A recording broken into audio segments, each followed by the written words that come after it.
Capes on the Couch podcast is for entertainment purposes only. Dr. Issues is a psychiatrist, but he is not your psychiatrist and does not have knowledge of your individual situation. For any personal mental health concerns, please consult your own healthcare providers. For medical emergencies, please call 911 or the designated number in your area immediately. Remember that you are not alone and help is out there.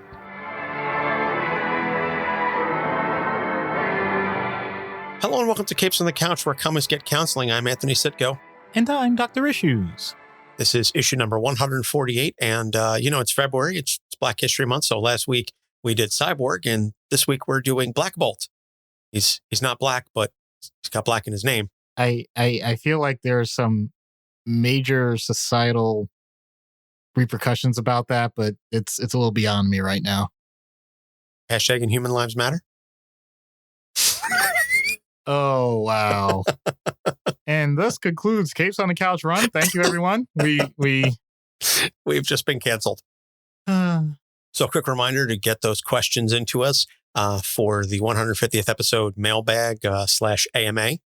You can send them to us via email at capesonthecouch@gmail.com, or you can tweet them to us along with your hate mail, and or send us a Facebook DM. And also, before we get into the meat and potatoes of this episode, if you haven't already, go back and listen to episode 68 on Medusa, Black Bolt's wife, for a better understanding of their dynamic. And that is going to come into play, particularly as it relates to the skit when we get to that point. So, Blackagar Boltagon is his full name, which is just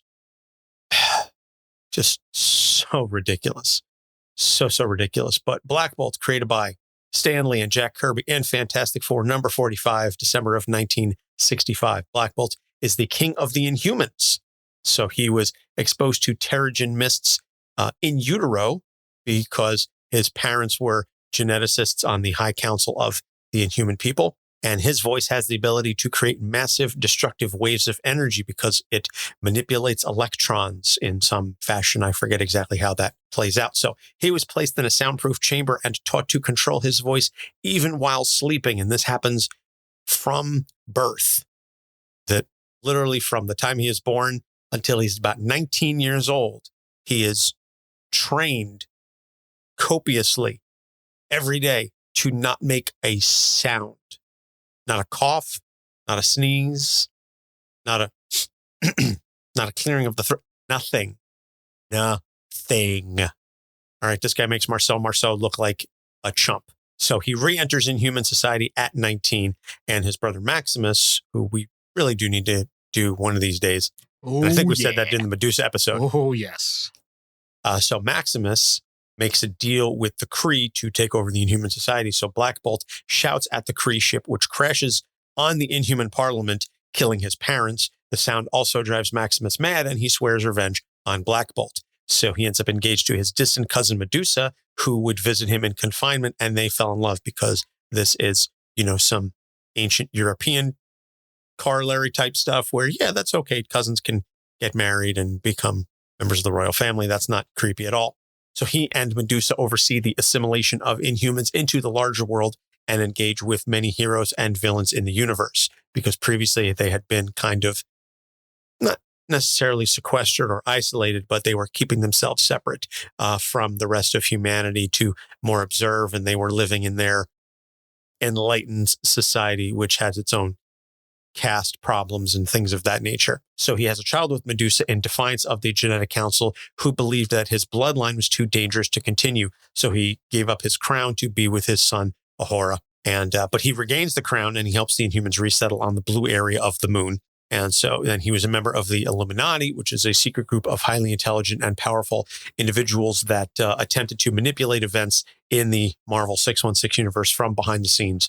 This came to the forefront in World War Hulk when they exiled Hulk from the planet and Bruce came back seeking revenge. It was later revealed that this was actually a Skrull imposter, and the real Black Bolt had been kidnapped sometime before. Hashtag because comics. So he plays a major role in Infinity, as he was the one who discovered Thanos' plan to kill his son Thane, who also had some Inhuman genes. So in Inhumans versus X-Men, Black Bolt's use of his sonic scream on Cyclops is what kicked off the major war, except it was actually a mental projection of Cyclops created by Emma Frost, as Scott had died due to the exposure to the Terrigen Mists, because Scott is a dick. And in the death of the Inhumans, he has his throat slit by Vox, who's one of the main villains of the story, but he's still able to use his scream to escape imprisonment and join the royal family in attacking the Kree. This has permanently damaged his voice, however, and I really glossed over a ton of the storylines. A lot of interactions with the Fantastic Four, a lot of interactions with the Avengers. Black Bolt, as the head of the Inhuman royal family, has played a prominent role in pretty much every Inhuman storyline that has existed over the past 60 years. But if you want to do a major deep dive on the Inhumans, go check out Geek History Lesson podcast or read up on fandom. There's a whole extensive write-up on Black Bolt's history. We're not that kind of show. We wanted to get into the issues. And since this is a Matt selected episode, he has a lengthy write-up of his own. Woohoo! I'm serious. I get so excited about this. Oh, I know. I love Matt's write-ups every time. And I'm not just saying that because he's in the live stream listening. So the theme for the issues is communication. And we're going to get to that in just a sec. But Matt's write-up, Black Bolt, Blackagar Boltagon. From the first time I read the classic Lee Kirby Fantastic Four run, he has always fascinated me. The basic building block of social interaction among humans, and insofar as we know Inhumans, is speech. From a philosophical standpoint, there is no organized society without verbal communication. It's everything. It is the singular most important element that serves to bring people together to work as one for a common purpose. So you take a person who, it's not like he's unable to speak through deafness from birth, restricting his ability to absorb what speech should sound like, or throat cancer, or an injury to the larynx, or something similar preventing his vocal cords from functioning properly. He is fully capable of exercising that most basic tenement of social interaction. But if he utters even the slightest whisper, even by accident, if he coughs or sneezes, he can destroy everything and everyone around him. There's no established canon limit on what the power of his voice can actually accomplish, but everyone pretty much understands even the slightest sound from him is potentially catastrophic, as if going through life from birth having to engage in so much rigorous physical and psychological training to never utter a sound, not even accidentally in your sleep, wouldn't create enough issues for you. Let's add on to that. You're the king of an entire race of people, entrusted with all the responsibilities of governing and the expectations of leadership that entails. Oh, and you accidentally killed the primary support system you had in your parents when you found your brother forging a pact with the aliens who were directly responsible for your powers and understandably lashed out. Holy crap. How the man didn't become a gibbering wreck with a death wish as soon as he was old enough to fully grasp all this stuff is the stuff of miracles. I think the fact that Black Bolt even functions at all, much less as well as he does given the circumstances, is a testament to just how well the guy's got it all together. So let's try to run down what I'm sure is not a complete list of this man's issues. And the first one, severe isolation. Your Terrigenesis turned you into a potential weapon of mass destruction on a civilization-ending scale. You spent most of your life from that point on having to be in complete isolation from others and undergoing rigorous physical and psychological training to never utter the slightest of sounds with your voice, even by accident.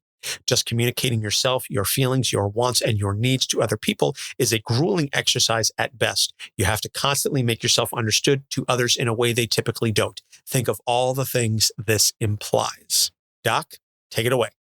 My goodness. So just even hearing that, because I'll be very honest, I didn't get a chance to read this ahead of time. So as Anthony is saying it to me and I'm reading on our notes, this is my first exposure to it. And that was even overwhelming for me to even comprehend. So let's piece it out. A person that is capable of speech, but for whatever reason has to remain silent. That is not something that is easily done. If you don't believe me, please go to your local school safely, not trespassing, and just observe any of the classes. And by the way, I don't just mean elementary school. I don't just mean middle school. I don't just mean junior high or high school. I also mean college. I also mean graduate schools. It's every school I've ever been in. Professors that are younger than some of the students have to tell them to be quiet while they're talking. It is human nature for us to simply say what is on our minds. Not everything. Not everything, but there is always considered a certain amount of chatter that's supposed to happen because that is pretty much our currency. I'm not talking money. I'm saying that's pretty much how society gets anything done. And thankfully, we found ways to extend the use of it. Thanks to everyone looking at this live stream. Thanks to everyone listening to this podcast. Thanks for Matt for writing this down. So, yes, we do come across things that are shortcuts, but it doesn't have the one thing in the way that we would really want it that we just can't match, and that's emotion. So a key component to this, when you take away a person's voice that has one, we're talking traditional ability to speak, you aren't able to use emotion the same way. And think for yourself, when you've typed something out angrily and you're bashing the keys or writing with a pen and you start to get an almost arthritic feeling in your wrist, or maybe that's just me, or no one's around and you decide that you're just going to yell out because you figure, well, at least nobody's going to hear it. It's still not the same. You want the response. You want to see the person's face. You want to hear the other person's voice. You want to hear the content. You want all of it. You want reciprocity. That's basically what you want. You want to acknowledge that there is someone else that has a similarity to me, that even if they don't agree with a single thing that I say, they've at least heard it. And that's been eliminated from the start. How emotionally stunting would that be? In theory, because Black Bolt is not written that way. Thank goodness for his sake. But the idea also, and this is much more metaphorical because we don't really encounter this specific circumstance, but we know that words have meaning and we know that words have power. And knowing that you have to bite your tongue, you have to make sure that every word that you say is properly couched, that you have to be diplomatic. You sometimes may come across as wishy-washy, or sometimes you have to play up that you're a straight shooter and you just get down to business. You change the inflection of your tone, you change your mannerisms, you change your posture, all of it. Anthony and I do this for the sake of the podcast when we're doing the skits. And so far the feedback has been positive because it's a way for us to once again show emotion. Take all of that and mix the idea that you have to remain silent for the sake of either, it could be for secrecy, let's say, for more real purposes, not just comics, or because you have to wait for the right moment, whatever. And you don't really get the opportunity to have the emotional outlet that would allow you to have. Oh boy, that, in my opinion, that can lead to a lot of resentment. That can lead to a lot of disgust, a lot of anger. Going on for too long, that could lead to a lot of depression, self-inflicted isolation. I mean, that gets back to Matt's point with that side of it. Because when people do that too much, it doesn't sound like a choice anymore. It sounds like a conscious reality of life that people don't have to listen to you because you just don't have anything to say. And that's really scary. Yeah, absolutely. He also brings up in the live chat, how many times have we all tried to be sarcastic over text or online and it didn't land as such? That was my entire relationship with my one ex-girlfriend. I was making jokes and she was like, what is that supposed to mean? It was a joke. And now I have to explain it, which means it's not funny. And then we get into an argument because why are you making those comments? Why are you trying to be sarcastic? Because this is who I am. And that's why we lasted all of 6 weeks, because I was like, I can't spend my life doing this with someone. Either you get it or you don't. But I mean, it's the truth. There's so much there that if you're constantly having to fight to be understood, you're just going to withdraw because you think people don't get you. And unfortunately, we see so much of that now online. Dare I say, it's a lot of what makes up some of these horrible online communities. I'm not going to name any specific ones, but they gather together because they feel that no one else understands them and that they need to seek out like-minded people. It leads to some frightening and potentially horrible things being said and or done because of that. And I'm talking like really, really deep stuff. I'm not trying to throw shade on anybody. I'm speaking about specific communities, but I'm trying not to name names because I don't want to give them any more light or credibility than I think they need to. But in any case, yeah, really, really horrifying stuff when you think about the analogs to all of that. So the second one, and again, Matt, crippling guilt at the very real consequences your powers have brought. You don't have to imagine what will happen if you slip up. You know full well. You killed your parents with your voice. You didn't mean to. It was an accident, but it happened. You have a family. You have a wife. You have people that you care about who will absolutely be reduced to a fine pink mist by a weapon that is of your person, your very essence of being that you have almost no control over. That is a gorgon that will haunt your soul forever. The guilt over what he has done and what he is capable of from the slightest thing. Most of us operate with some room. There's wiggle room. There's a leash that we're not beholden as soon as something is done. Well, that's it. There's a buffer there. So we can act and we can maneuver, understanding that even if we push too far, we can come back and address it. There'll be repercussions, of course, but they're not going to be world ending. Black Bolt does not have the luxury of any buffer, of any freedom whatsoever. He has lived it and he continues to live it on a daily basis. I have to be very careful with this because I have to protect people's rights. So I can't give many details. Offline, I've had this conversation with Anthony about a particular situation, mainly for my own psyche, because there is no great way to deal with these things. But I'm just going to point directly to consequence. So I'm going to use a slightly different example. Once again, just changing details. I've had patients that have done some horrible things. And that includes a situation where human tragedy has happened. I'm just going to leave it at that. There was genuine remorse for things that have happened, and there are other circumstances above and beyond what I'm going to get into detail about. But I can tell you that person basically says every day that they wake up, they realize that it's not just whether or not it's a gift, it's a burden, because they're alive and someone else is not. And it's literally a 1-for-1 trade in their mind. And it's a horrible thing that they have to, in theory, put themselves through every single day for the rest of their life. So the idea that there have been negative consequences because of actions is one thing. And that's bad enough.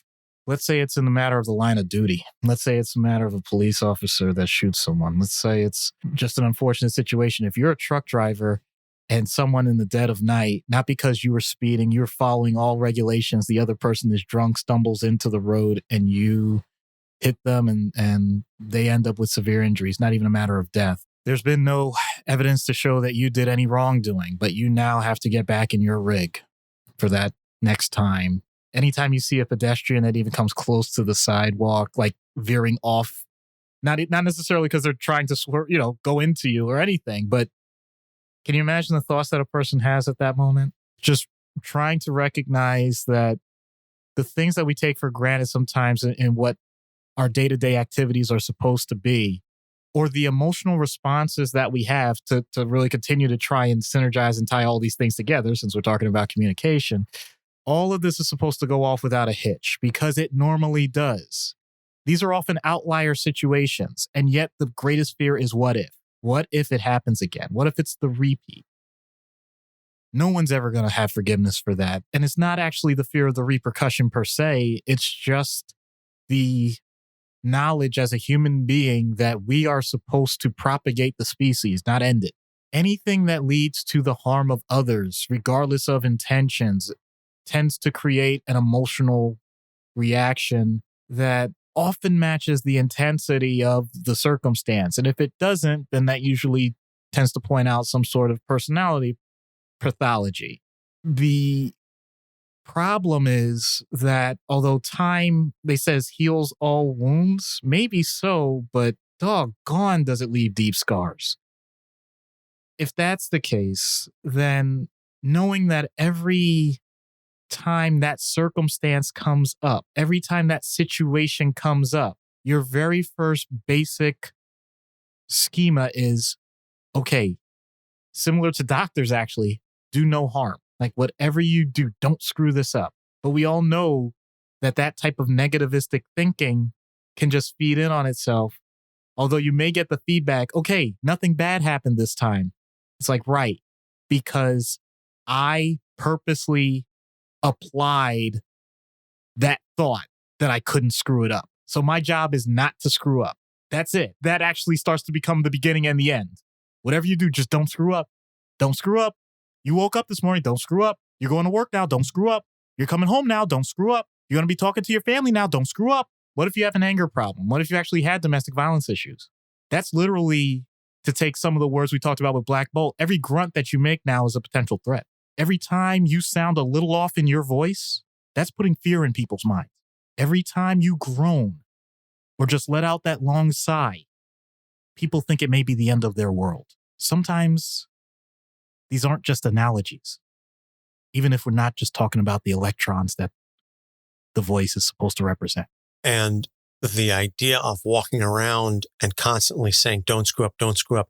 If so much of your life is defined by either a failure that happened or the potential for failure, if that becomes your entire being, then there is no room for success.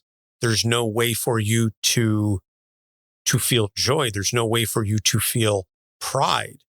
There's no way for you to feel any real positive emotion because your entire existence is defined by negativity. And so there's no absence of that. There's no room for growth. And that is very heavy stuff. And I dare say that unfortunately there are many people walking this world today with those thoughts who do not have Black Bolt's power, do not have the ability to destroy a world with a sound, but still carry around those perpetual intrusive thoughts of don't screw up, don't get this wrong. Matt says, this is what I imagine a police officer or firefighter's life is like. My father was a fireman for 25 years. I will tell you, at least from that perspective, I can't necessarily speak to police. From the perspective of a lifelong firefighter, he focused on all the people that he saved and all the good that he was able to do. Come to think of it, I don't honestly know if we've ever had a discussion about any of the losses that I'm certain that he encountered. I mean, he was a fireman in Irvington, New Jersey, which for those of you that don't know, it's a very urban area. It's a large-ish city. I'm certain that he encountered loss. I'm certain that he was in a fire where people were unfortunately died. But I don't know that in my almost 40 years of life that I've ever had a conversation with him about that, because knowing my father, he's not the type who would bring that up voluntarily. But the stories that he does tell are largely either about the people he was able to save or the cast of characters that he worked with in the firehouse. That's the overwhelming majority of my father's stories involve someone playing a prank in the firehouse, and usually alcohol was involved. And yes, these are the people tasked with saving lives. Food for thought. But I know, at least from his perspective, he doesn't dwell on any of the losses that he encountered, because I don't know that he would have been able to come home with himself if he dwelled on that. And that's not who my father is, just in general. As much as my father loves to complain about stuff, he's not, and I say that and half in jest, he's not the type to dwell on things of that nature. So I can't imagine that he is going to spend a lot of time thinking about all the people that he couldn't save, because that's not who he is. Having said that, I'm also willing to say with 99.99% certainty that there are people out there who do, in fact, dwell on that there are first responders who do unfortunately succumb to that constant thought of, I couldn't save this person. I couldn't save them. I couldn't help these people. And it eats at them. I know this. I know this for a fact. And I'm sure, Doc, you've encountered many of them in your line of work as well. They are out there. And I mean, this is one of many reasons why I say we need to provide better counseling services for our first responders, irrespective of COVID, that just based on the nature of their work, that they need the counseling services to be able to continue to do what is a very vital, important job in society. But back to that point, that if you're constantly thinking of all that negativity, you don't allow yourself any room for growth. You don't allow yourself any grace, and you don't allow yourself any mercy to understand and acknowledge that there were a multitude of circumstances beyond your specific actions that led to whatever the negative result was. And the vast majority of those circumstances were outside of your control. And so you have to allow yourself that grace. And I think if you boil that down to a non-emergency response, that there are many things, we were just talking last week about Cyborg and trying to live a life without regrets. We all have regrets. It's the nature of the beast. It's the nature of the human condition. But you have to allow yourself that grace on the smaller scale to forgive yourself for the things that were outside of your control. Unfortunately, Black Bolt's not in a situation where he can do that, but we are. And so that's something that we need to keep in mind and be mindful of if we ever start getting those thoughts welling up inside our brains, as we all are wont to do. So issue number 3, overwhelming responsibility. You are not just trying to function as a part of society you can't realistically fit into. You are its king. Every one of your people looks to you for leadership, and you have to run your society and make your wishes known without being able to easily communicate them. When you have to have a conversation with other people where you don't know what you're going to have to communicate in advance, you are fully reliant on others that you have to place your trust in to communicate for you. Spoiler alert, this is a large part of the skit, with all the lack of nuance that implies. Really in the skit. You don't just not have a physical voice. You don't have a metaphorical one either. It's Medusa or Professor X or someone else you have a psychic connection with acting on your behalf. That's terrifying on a deep personal level. Like I said, the fact that this man functions at all is a great credit to his incredible mental fortitude. Amen to that. I really think that encapsulates that particular issue. And I don't know if I have much to add. I will say, though, and this is where I get into this terrifying realm that sometimes I say things and, like, in retrospect, people will come up to me and say that I really messed them up, and that's not my goal. That's what we're doing with each other every day. What do I mean? You do not have a full access conversation with every person that you know every waking second of their life. But they have one of you. They have their representation of you. They have their memories of whatever experiences and interactions that they've had with you in the past. They have whatever you have on social media. They have whatever formats that you've used outside of social media. If you've written things down, if you've left voicemails, if you have books, if you've done any form of public media, TV, radio, et cetera, and the people that know you that may have interacted with you that have therefore interacted with that other person, and they give their representation of you. And you know this happens because we all have conversations about other people that aren't around us at the time, not to gossip. I'm not saying it necessarily in a negative way, but just to talk about the fact that we know each other. It's just what we do. It's a good part of how our society has lasted for as long as it has. So the fact that you are never going to be the perfect representation that someone has already set in their mind, that is a very heady thing to ever have to think about if you put it in the forefront of your consciousness. And I don't recommend that you automatically do that unless you're preparing for like a business meeting or a presentation or something like that where the stakes are much higher. Anything else that really shouldn't be at the forefront, you should just be who you want to be and say what you want to say. But man, oh man, that's why, as had been pointed out before, we get so many things wrong in different formats when the person's not there. It's because our brain doesn't work that way. We are not recorders. We are interpreters. We take what is around us and only have our view of it based on what has already been processed with a lot of chemicals in our system that are natural to us, and for some of us, maybe a little unnatural. I'm not trying to pick sides on that. But really, we're always creating this imperfect canvas and painting on it and repainting on it. And then when the person that originally was trying to give us all the feedback comes back and says, this isn't me. Well, it was to me based on what you said before. Anything that's changed, you're going to give new information. But it's not adversarial like that. It's just simply updating the last conversation you had. If you had it yesterday, fine, not much information. If it was 5 months ago, maybe a lot of information, but maybe you don't have that much time. So it's going to be incomplete information. And guess what our brains do? They fill in the gaps. So yes, it's terrifying if you are in a situation with Black Bolt is, where you are having direct conversations, but you still can't control them because someone else has to do that for you. Foreign language interpretation is definitely one of the worst areas in mental health when it comes to miscommunication. And I deal with this.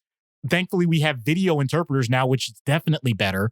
And it's immediate as well, as opposed to having to try and find an interpreter either in person and then waiting for them for the next day.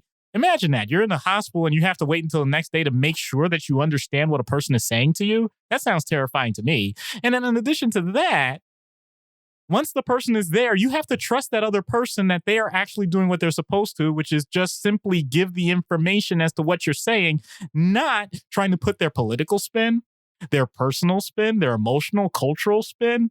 Ooh, boy, that's a huge task for any human being to do on a reliable, regular basis. Thankfully, they are trained at that. But I can guarantee, I shouldn't say guarantee, I can close to guarantee. See, I'm already doing it. I can close to guarantee that most family members aren't. And yet those are the people that we rely on when we go to the store, if they speak a different language. Or if there's, for whatever reason, a person wasn't able to say what they wanted to say to that coworker that they wanted to talk to. So they give you a message and it becomes a game of telephone later on.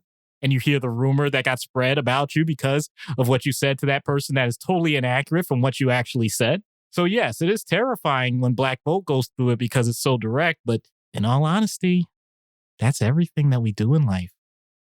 And it is every interaction. And somehow we haven't managed to kill each other. So I think we actually do a pretty good job. I'll leave it on a positive note. Well, I was going to say the very fact that there's a game called Telephone shows the inherent nature in how easily spoken communication can be manipulated. Just the very nature of the game is you're trying to repeat whatever was said to you correctly. Now, do you want to mess with it? You know, certainly there's an element of randomness, but again, that's inherent to spoken communication. But that every day we're constantly, in essence, playing a game of telephone, sometimes with our own brains. I mean, if you really want to think about it that way, that how many times have we said, there's a thought, I just don't have the words for it, because there's a disconnect between your brain and your own friggin' mouth as to how do you correctly interpret what it is that you want to say. So if your brain and your mouth can't agree on what it is that you want to say, I think it's very difficult for us to be able to expect that what two people say to each other is going to convey with 100% certainty everything that they're trying to get across. So, but the best example I think of this at the scale that Matt was talking about, I'll admit, I don't know that much about this coach, but he has done TV and radio after he retired as a coach. He coached the Baltimore Ravens when they crushed the New York Giants in the Super Bowl, Brian Billick. And he described when he became head coach, he said, I used to have sideline conversations with other staff members. And I would say like, oh, we probably should have a pre-meeting about this so that, the linebackers are all on the same page. And it would be like, oh, that's nice. He pointed out that he had made a comment during a practice, like the first week he was head coach. And that next week on a Monday morning, he got a phone call saying, Coach, you're late for the meeting. And he's like, what meeting? He was told that he had just ordered the entire offensive line or something to have an extra video session, like just going over film. And he's like, I said that to the towel manager that I think we need to get the offensive line more organized. And all of a sudden it's another committee. He's like, how does this happen? And so he basically said from then on, he would keep his mouth shut unless he was in a meeting. if he was around other staff, he wouldn't say anything. Because the second that he said something, people would think, well, he's the boss, so that must be what we have to do. And they would put their own interpretation on it. So just to speak to it, like, it's not just, I know I try and make sure we relate to as many people in their basic lives as possible, but holy crap, when you get up to higher levels like that, and that's true for government too, I'm not going to, say that it's just in comics. Yeah, I think this happens a lot. I'm just not going to get into the whole paranoid realm because I want to keep my sanity. Whatever sanity you have left. Whatever sanity any of us have left, frankly, at this point. So we're going to take a break. We're going to plug our sponsor, BetterHelp. When we get back, we will get into treatment. Stay tuned. This podcast is sponsored by BetterHelp. Is there something interfering with your happiness or preventing you from achieving your goals? BetterHelp will assess your individual needs and match you with a licensed professional therapist. You can begin communicating within 48 hours. It isn't a crisis line. It's not self-help. It's professional counseling done securely online. BetterHelp has a network of over 15,000 counselors with a broad range of expertise. You can log in and message your counselor anytime and get timely and thoughtful responses. You can also schedule regular video or phone sessions. No waiting room required. BetterHelp is committed to facilitating great therapeutic matches, so they make it easy and free to change counselors if you feel you don't have a good connection. It's more affordable than traditional offline counseling, and financial help is available. BetterHelp wants you to start living a happier life today. Visit betterhelp.com/capes, that's better HELP, and join the over 1 million people taking charge of their mental health with the help of an experienced professional. Special offer for Capes on the Couch fans. Get 10% off your first month at betterhelp.com/capes. Hey, Andrew. Hey, Maddie. Do you like horror movies? I sure do. Well, did you know that most horror movies are inspired by real-life horror? Really? Like what? Well, take The Shining, for instance. That's based on Stephen King's real-life addictions, or The Purge, which could be our country any minute now. Oh, and The Strangers, which is based on a real-life murder. People should be talking about these things. Hey, guys. Oh, hey, Producer Michael. Hi. Well, I hate to break it to you, but somebody already is. It's you. That's right. We are Friday the 13th, the podcast where we talk about horror in real life and horror in media, all from an LGBTQ perspective. Because we gay, y'all. We are proud members of the Legion Podcast Network, and we can be found on iTunes, SoundCloud, Stitcher, or wherever your favorite podcasts are found. And follow us on Facebook, Twitter, and Instagram. Come along with us on this crazy journey, and as always, Get slayed. Hi, this is Al Ewing, and you're listening to Capes on the Couch. And we're back. So in-universe treatment, and this is something that I had discussed with Doc beforehand because I have read a lot more Inhumans and Inhuman adjacent books than Doc has, so I was able to fill him in on some of the ways in which Doc in-universe can communicate with Black Bolt directly without the need of other interpreters and other people necessary. Yeah, and I'm actually going to expand on it. And we didn't talk about this ahead of time, but the whole point of, yes, finding some area where he can just speak without the repercussions of significant damage. That's fantastic. And I relish that idea. The thing that I'll admit I'm not good at, but I think Black Bolt is even worse at, I want long form. Because when you have to rely on interpretation all the time, you learn very quickly. And actually, professional interpreters will say this if you've ever had to go through this yourself. Please speak slowly and in short sentences and allow me to have pauses and potential interruptions. That means you're going to have a certain cadence that doesn't allow for quote unquote speeches, if you know what I'm saying. It's much more staccato. Very start and stop, get one thought out, let it finish, then get the next thought out, which can make speech much more intentional, and that can be helpful, but it's not the stream of consciousness. And sorry if that sounds a little too woo-woo for you, but it's not allowing for the creativity and emotional expression that free-flowing thought is provided for when you're allowed to speak the way I am now with that kind of sort of endearing rambling that I do. That is a real pain in the ass for Anthony to edit. It still is a way for someone to put things together that they may not put together otherwise in their own head. And it's why I do it. I do this and think this way, regardless of if there's anything to record people. That's a scary thought, isn't it? But that's true. This really is how I process stuff. I just don't say it out loud. But Black Bolt, that's all he ever does because that's all he ever can do with other people. So you got to imagine he hasn't developed that.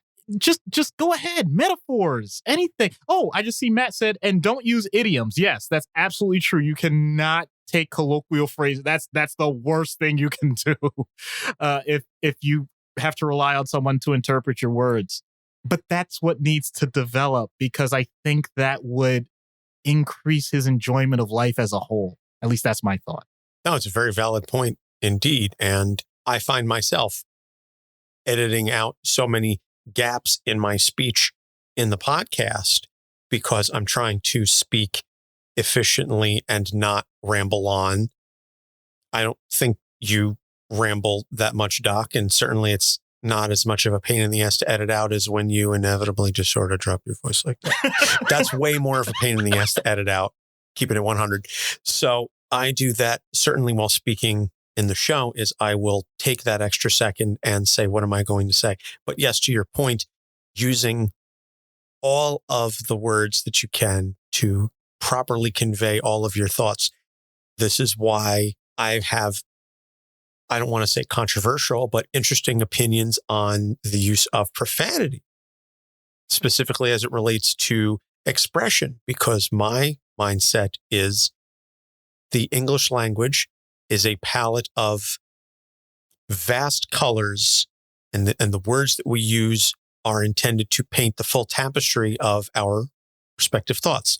Why am I going to arbitrarily eliminate some of those colors from my vocabulary just because they may offend some potential sensibilities? If I need to incorporate a particularly striking color or phrase in my speech, then I'm going to use it. And I'm going to use it to make that point. Now, I've said before that people who consistently use profanity on a regular basis without any regard for its impact, I don't think that highly of them. But I'm not going to go clutching at my pearls if someone uses the F word to convey, to punctuate a thought, because it gets your attention and it proves the point. Anthony, I didn't know you had pearls. See. Yeah, just saying. But that proves, but there again, that gets back to the point of Black Bolt needs to use all of his words. And if Black Bolt wants to curse, let him curse. If he wants to ramble and do stream of consciousness, let him do it. Go for it.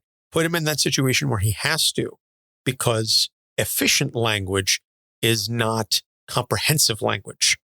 You lose something there. There's something to be said for the fact that novels are still read regularly, even though we have access to text. And I think there's something to be said for forcing people to write long form and forcing people to speak and communicate in long form, because we're so used to text, tweets, short captions, TLDR. Give me some long form stuff. Give me a long story. Elaborate, paint a picture, bring me in, because it's more engaging. Yes, Matt, language is a poor enough form of communication as it is. We need to use every word we've got. And to that I say, right. So out of universe, what does a therapist do with a patient that is mute by choice was sort of our thought. And then Matt says the real world parallels we talked about before: deaf, hard of hearing, and mute people, stroke victims, people with throat cancer, or something else that necessitates an electronic voice box. Hell, I'll even go so far as people residing in a country where they don't speak the prevailing language and are reliant upon interpreters to perform basic interactions with others. It can be a constant, nonstop, terrifying journey through life when you just can't communicate with others on your own. And like I said, I plead ignorance, but I assume non-communicative people need psychological counseling. I just have no idea how that's done when verbal communication is such a vital part of the process. And, so, yeah. Blink 1 for yes and 2 for no, or yes, one light for yes, 2 lights for no. Yep. Like the Star Trek. Yeah. Captain Pike, I think. Yeah, and that's the part where we have to be honest with ourselves. It's a matter of just how inaccurate do we want to be? do we ever want to get to 60%? And I apologize if that sounds very cruel or rude. It's not meant to. It's pointing out that we want to be non-zero. It's unfortunate because, yes, all that nuance is lost. It comes down to yes and no questions.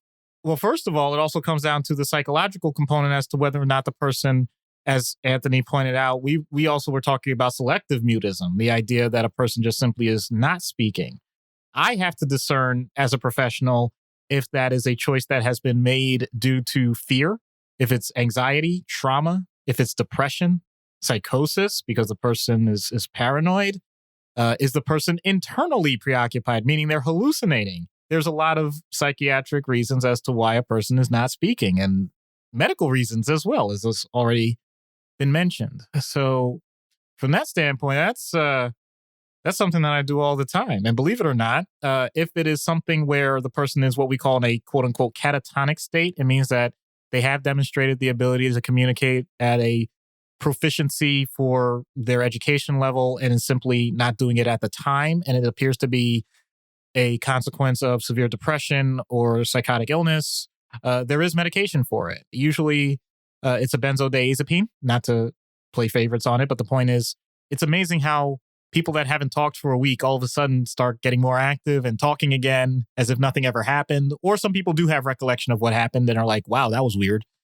It's nice to see. So those are one of the rare times where if you catch an audience, what I mean by that is if you get new staff that haven't had a case like that, you have medical students or nursing students that haven't had a case like that, and you just say, just prescribe this medication, and you check back the next day and they're like, it's a miracle, it's a miracle. It's a really cool feeling. But I personally actually get the opposite response. So I intentionally tell everyone ahead of time what I think is going to happen. And when it happens, it's like, oh, you were right. It's like, okay, that's a little better. Because I don't like the dramatic responses. But enough about me. I'm sorry. I apologize.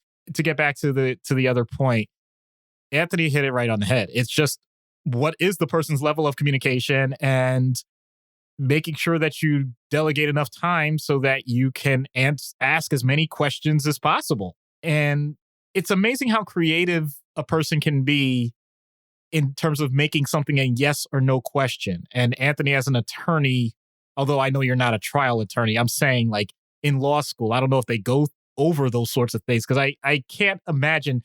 That's not really my job in general. It's to actually have people expound, not to diminish. And yet that's what you're doing. You're diminishing the possibilities for how a person responds to every aspect of their life, which, that's pretty arduous. Absolutely. It's difficult just to communicate. Again, it's difficult to communicate sometimes with people who speak your own language. Yeah. Never mind someone who can't or won't. Yeah. So here's the other issue with this. There are ways to get around it, but once again, it depends on the availability of what the person has. So if the person has physical communication, that's great. You have someone write things down. It's slower, but yes, it can be done. Typing can be done. All of that. Wonderful. Full use of language. Okay, great. You lose the emotional subtleties, nuance, etc. We already discussed that. Cadence. Yeah. Here's the other big problem, though. What if they don't have that? What if they also have severe physical limitation? Then how am I supposed to? I'm going to be very candid about this. I can at least say to someone, let's say that they're from outside of our particular country. Point to, and we need to contact family. Point to the country where you're from. That can help, provided the person can point. If I give a person a map, how on earth? I mean, let's be real about this.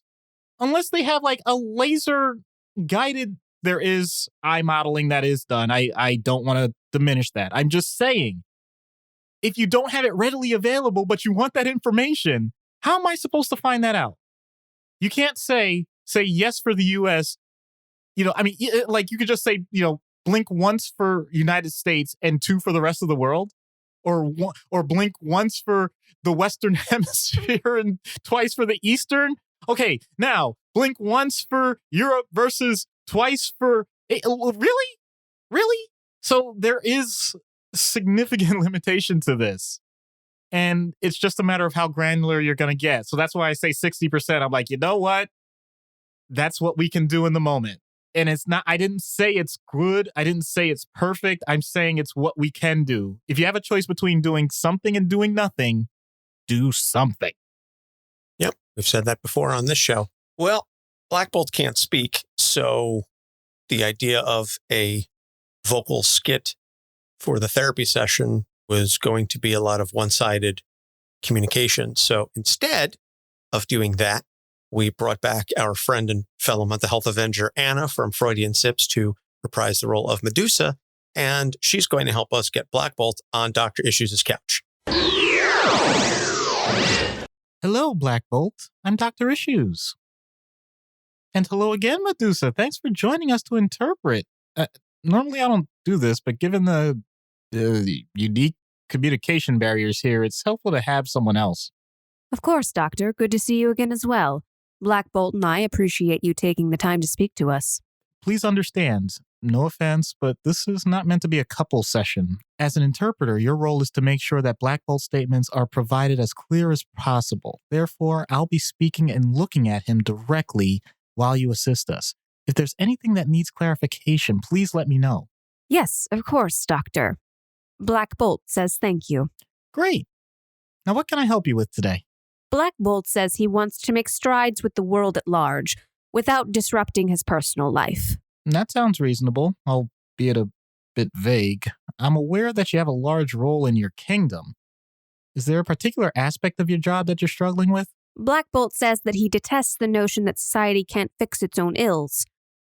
My apologies. He says that he wants others to have more participation and involvement so he doesn't have to carry most of the burden himself.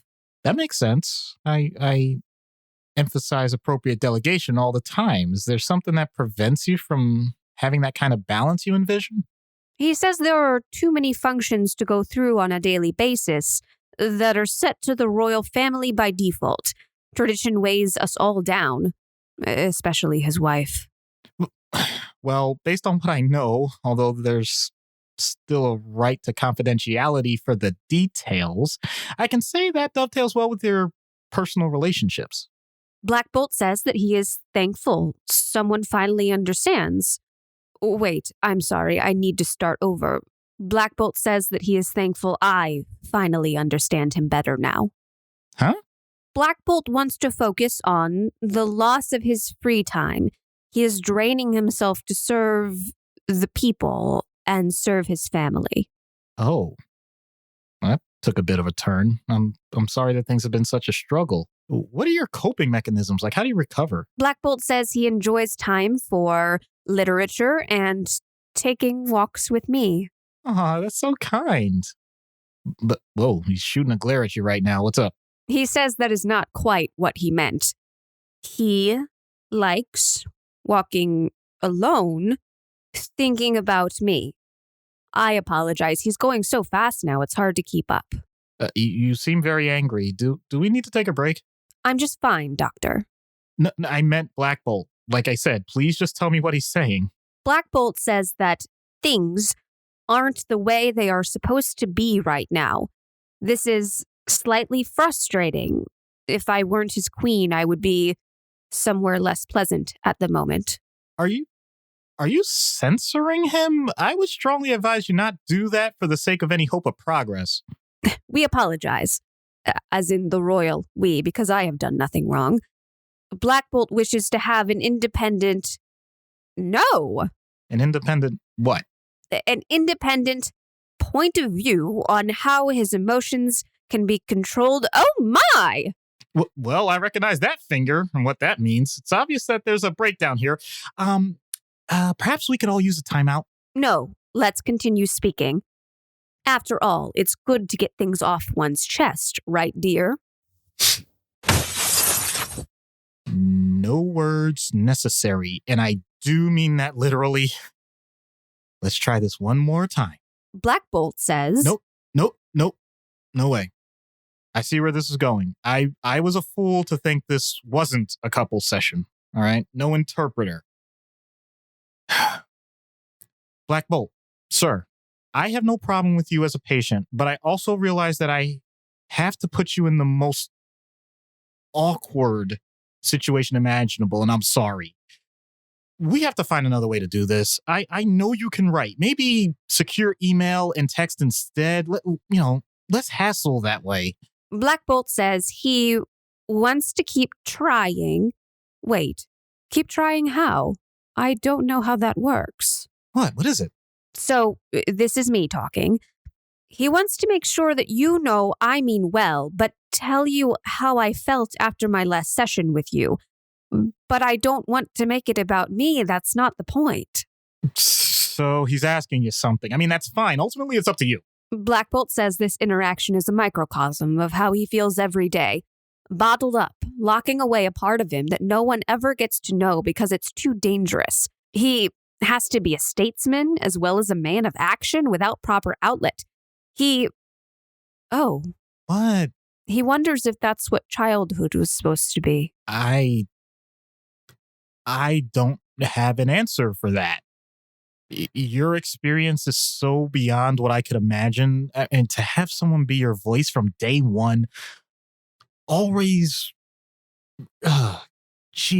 like just reified, monitored, scrutinized, manipulated, and yet bearing witness to the multitude of variants that humans and Inhumans, the way they describe it, knowing full well that'll never be your lot in anything that goes on. Man, I'm going to tell you, that's strength, but it's also a potential for agony. Dude, I'll just say it. You're quite the being, Black Bolt. You're the definition of life's beautiful struggle. And I thank you for what you endure. Black Bolt says, wait, Doctor, I won't interpret what he is saying. Did I do something to offend him? No, please understand. What is about to happen is, in a perverse way, the highest honor he can bestow upon you. And we have means to make amends. I have no clue what you're talking about right now. I'll let him explain for himself. For himself? Wait, what? Thank you.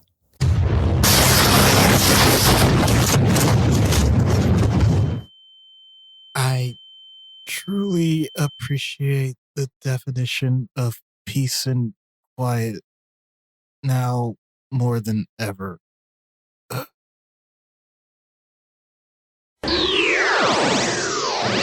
Never before has someone said so much with so little. Small words, big impact. What? I said small words, big impact. What? I'm sorry. This is going to be very difficult because that entire session just threw off my entire sense of hearing. So I apologize if I'm blowing out people's speakers right now. Imagine that and then put it through the megaphones Bart Simpson style in that one episode of The Simpsons. And yeah, you'll get what I'm experiencing right this moment. When you were doing the what? Yes. What? I had 1 beer. What? 2 beers. What? 3 beers. What? What? It's amazing 20 years later and they're still doing that to people cutting promos. Anyway, recommended reading. So again, we've got 2 possibilities here. 1, the original Inhumans introduction in Fantastic Four, the Lee Kirby stories. Can't get better than that. Also, the Paul Jenkins J. Lee Inhumans run. Both very big stories involving the Inhumans, the royal family, Black Bolt. I believe we referenced them when we did the Medusa episode as well. Oh, and again, apologies. Thank you, Anna. You can check out Freudian Sips. Basically, just look for Freudian Sips. I believe they're Freudian Sips Pod based on social media. And they're fellow mental health Avengers. And we will be getting together with them sometime very, very soon. I put the clarion call out and we've got an amazing topic that we're very excited to roundtable with our fellow mental health Avengers. So look for that coming up. So next episodes, Echo, and then the 150th episode anniversary spectacular, and then number 4 from the Umbrella Academy. So we're going to have some good stuff there. So again, reminder, get those questions in for the mailbag /AMA for the 150th episode.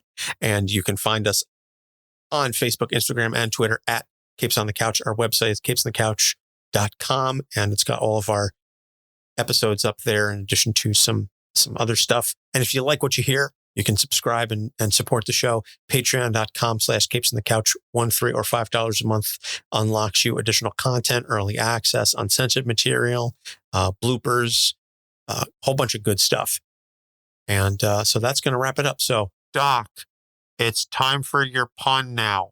Okay. So everything's recovered. I get it. Just to let you know, a bolt can be an uncontrolled, specific form of energy, usually electricity, that can create a massive amount of destruction in a fraction of a second. It can also be a small device that actually is used to be a fixture in the structure that is necessary for heavy support. Whichever way you decide to use that in your life is up to you. Ooh, not a pun, but food for thought. I like that. That's a mic drop moment ending the episode. So, for Doc Issues, I'm Anthony Sitko. Thanks for listening. See you next week. Capes on the Couch podcast is for entertainment purposes only. Dr. Issues is a psychiatrist, but he is not your psychiatrist and does not have knowledge of your individual situation. For any personal mental health concerns, please consult your own healthcare providers. For medical emergencies, please call 911 or the designated number in your area immediately. Remember that you are not alone and help is out there.